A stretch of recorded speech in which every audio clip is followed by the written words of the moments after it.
Au nom d'Allah, le clément, le miséricordieux, qu'Allah bénisse son messager, Sayyidina Mohammed sallallahu alayhi wa sallam, ainsi que sa famille et ceux qui suivent sa tradition jusqu'au jour dernier.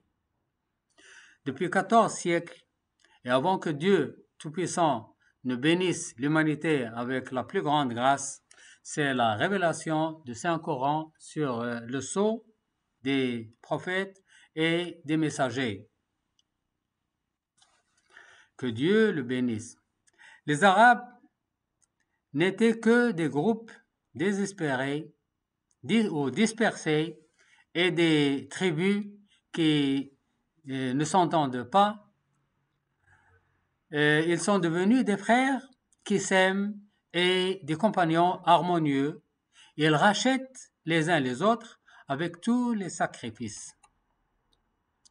Le Saint-Coran a décrit cette aubaine et cette bénédiction. Allah dit اذكروا نعمة الله عليكم إذ كنتم أعداء فألف بين قلوبكم فأصبحتم بنعمته إخوانا. Rappelez-vous le bienfait d'Allah sur vous lorsque vous étiez ennemis et c'est lui qui réconcilia vos cœurs.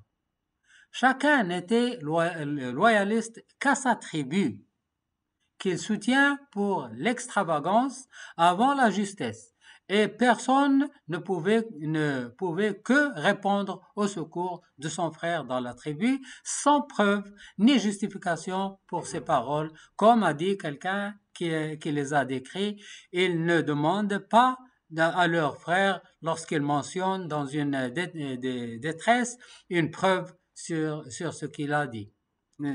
Il encourage son frère à tort et à travers. Par contre, après l'islam, il n'avait qu'à soutenir la vérité, même s'il s'agit d'une tribu autre que la leur, obéissant ainsi aux ordres d'Allah subhanahu wa ta'ala qui dit Ya ayyuhalladhina amanu kunu qawwamina bil qist shuhada'a lillah walau ala anfusikum aw al walidain wal aqrabin. Ô les croyants, observez strictement la justice et soyez des témoins véridiques comme Allah l'ordonne, fût-ce contre vous-même, contre vos pères et mères ou proches parents. Le musulman a aussi se battait à côté du musulman Khazraji, à côté du musulman Qurayshi, à côté du musulman Habashi, à côté du musulman romain, à côté du musulman persan. Ils ont tous fondu dans une même affinité, combattant d'une seule main, même si leur ennemi était la tribu de quelqu'un parmi eux. Ils se vantaient exhibant leur fortune, leur progéniture, leur force musculaire, leur beauté, leur rang social. Après l'islam, après avoir entendu la parole d'Allah, subhanahu wa ta'ala, c'est la piété qui est devenue le critère de la préférence et que Dieu seul connaît. Allah subhanahu wa ta'ala dit Ya ayyuhan-nas inna khalaqnakum min dhakarin wa untha wa ja'alnakum shu'uban wa qaba'il lita'arafu inna akramakum 'indallahi atqakum. Ô hommes, nous vous avons créé d'un mâle et d'une femelle, et nous avons fait de vous des nations et des tribus, pour que vous entre-connaissez. Le plus noble entre vous, auprès d'Allah, est le plus pieux. Alors, Allah est certes omniscient et grand connaisseur. Les anciens, les jahiliens, ils dispersaient, ils dépréciaient les femmes et haïssaient les filles.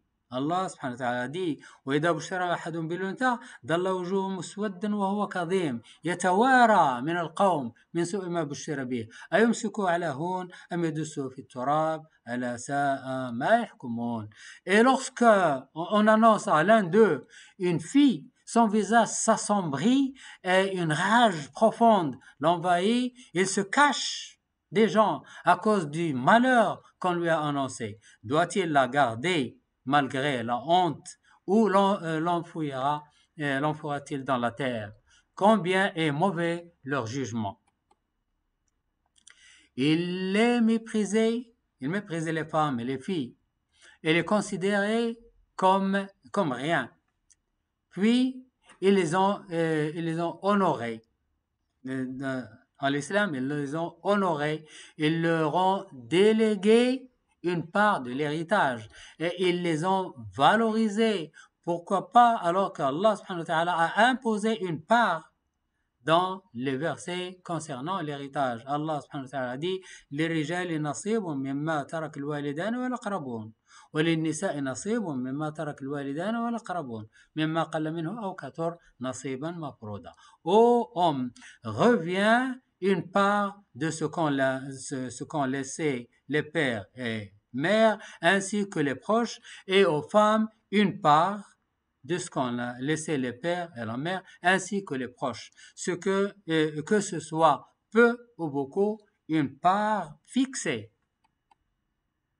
La quête de quelqu'un, al-jahiliya, la quête de quelqu'un et les efforts déployés pendant toute sa vie étaient de tirer le meilleur parti de l'argent.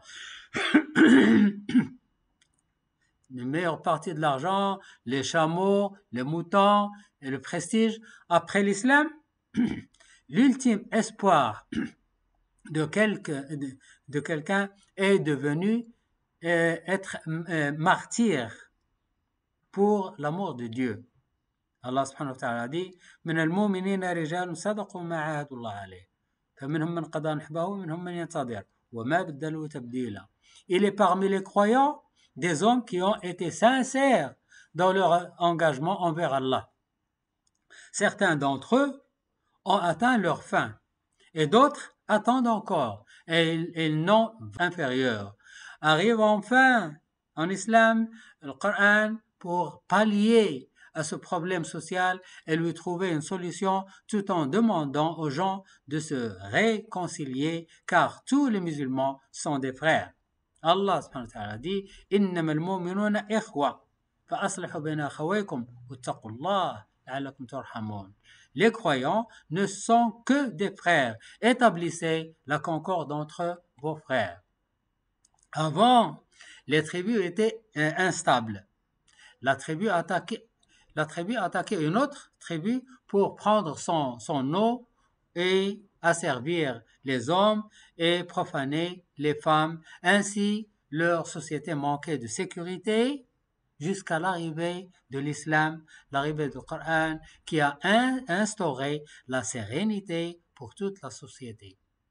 Allah subhanahu wa ta'ala dit وَإِنْ طَائِفَتَانِ مِنَ الْمُؤْمِنِينَ اقْتَتَلُوا فَأَصْلِحُوا بَيْنَهُمَا فإن بغت إحداهما على الأخرى فقاتلوا التي تبغي حتى تفيء إلى أمر الله فإن فاءت فأصلحوا بينهما بالعدل وأقسطوا إن الله يحب المقسطين. Et si deux groupes de croyants se combattent, faites la conciliation entre eux. Si l'un d'eux se rebelle contre l'autre, combattez le groupe qui se rebelle jusqu'à ce qu'il se conforme à l'ordre d'Allah. Puis, s'ils s'y conforment, réconciliez-les avec justice et soyez équitables, car Allah aime les équitables. Ils passaient leur nuit en se saoulant, en regardant les chanteuses et en dandinant devant eux et en commettant des atrocités. Après l'islam, ils passent leur nuit à prier, à implorer, à se confesser à Dieu, délaissant les chanteuses et l'alcool. Tout parole de Dieu. La lecture de ces versets tout en y prenant grand plaisir. Ils marchaient sur le sol, mais leur âme est prosternée à Dieu dans le ciel. قال تعالى إنما إلهكم الله الذي لا إله إلا هو وسع كل شيء علما.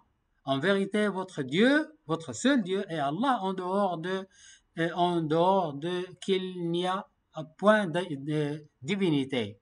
De sa science, il embrasse tout. Pardon. On raconte qu'un bédouin a entendu un homme récitant le verset. Fasda' bima tu'mar expose donc clairement à ce qu'on t'a demandé, et il se prosterne. Puis il dit, je me suis prosterné au Coran pour son élocution. Un autre individu a entendu un homme réciter le verset puis lorsqu'ils eurent perdu tout espoir de ramener Benjamin, ils se concentrèrent en secret et il a dit, je témoigne que aucune créature ne peut produire une parole comme celle-ci. Dans le Jahiliya, ils créaient des idoles de bois, de cailloux, de bonbons et se prosternaient devant eux. Quand le bois se casse, on le jetait dans le feu. Quand les cailloux se cassent, on le jetait. Quant au bonbon, ils le mangeaient quand ils avaient faim. Ils mangeaient leur Dieu. Maintenant, ils connaissent leur Créateur et fournisseur de leur subsistance et devant lequel toutes les créatures seront rassemblées. Leur plus grand espoir était d'obtenir un lopin de terre avec de l'eau et de l'herbe et d'avoir des garçons mâles pour défendre leur tribu. Leurs espoirs devinrent en islam la satisfaction du Seigneur des deux mondes et le gain d'un paradis aussi large que le ciel et la terre. Allah subhanahu wa ta'ala a dit وَسَارِعُوا إِلَى مَغْفِرَةٍ مِنْ رَبِّكُمْ وَجَنَّةٍ عَرْضُهَا السَّمَاوَاتُ وَالْأَرْضُ أُعِدَّتْ لِلْمُتَّقِينَ. Et concourez au pardon de votre Seigneur et à un jardin paradis large comme les cieux et la terre, préparé pour les pieux. Auparavant, ils dénigraient les esclaves. L'esclave avait moins de valeur chez son maître que le lacet de ses sandales. Après l'islam, il est devenu un frère égal à lui dans la sainteté et peut-être même il le surpassait s'il est plus pieux que lui. Allah subhanahu wa ta'ala dit يا أيها الناس إننا خلقناكم من ذكر وأنثى وجعلناكم شعوبا وقبائل لتعارفوا إن أكرمكم عند الله أتقاكم. Ô hommes, nous vous avons créé d'un mâle et d'une femelle et nous avons fait de vous des nations et des tribus pour que vous vous entreconnaissiez. Le plus noble d'entre vous auprès d'Allah, c'est le plus pieux. La question posée maintenant, pourquoi tous ces changements et ces transformations et autre chose qui troublent les esprits? Une seule réponse pour ce questionnement, c'est l'effet du Coran sur le changement humain. Ce Coran qui reconstruit leur personnalité selon l'approche de Dieu. Et il ne s'agit pas seulement de mémoriser et de répéter les versets du Coran, mais le but, c'est le Coran doit être une discipline dans la vie. Il est vécu que le Coran doit être un parcours de vie et un itinéraire impartial. Considérez cette parole éducative divine qui est détaillée dans un hadith de Jundub ibn Abdullah, bénédiction sur lui. Nous étions des enfants avec notre prophète sallallahu alayhi wa sallam. Nous avons appris la foi avant d'apprendre le Coran. Et puis nous avons appris le Coran, ce qui a renforcé notre foi, alors qu'aujourd'hui, vous apprenez le Coran sans la foi. Considérez et méditez comment le prophète sallallahu alayhi wa sallam leur a enseigné la foi avant le Coran. Quand ils ont appris le Coran, leur foi a augmenté. Et puis il répliqua, alors qu'aujourd'hui, vous apprenez le Coran sans la foi. Et cela reste dans des paroles sans intérêt. C'est ce qui a mis la nation de l'islam dans cette ère à la queue de toutes les nations. Oh Allah, protège-nous de cette situation et encourage-nous à étudier le Coran et suivre le droit chemin.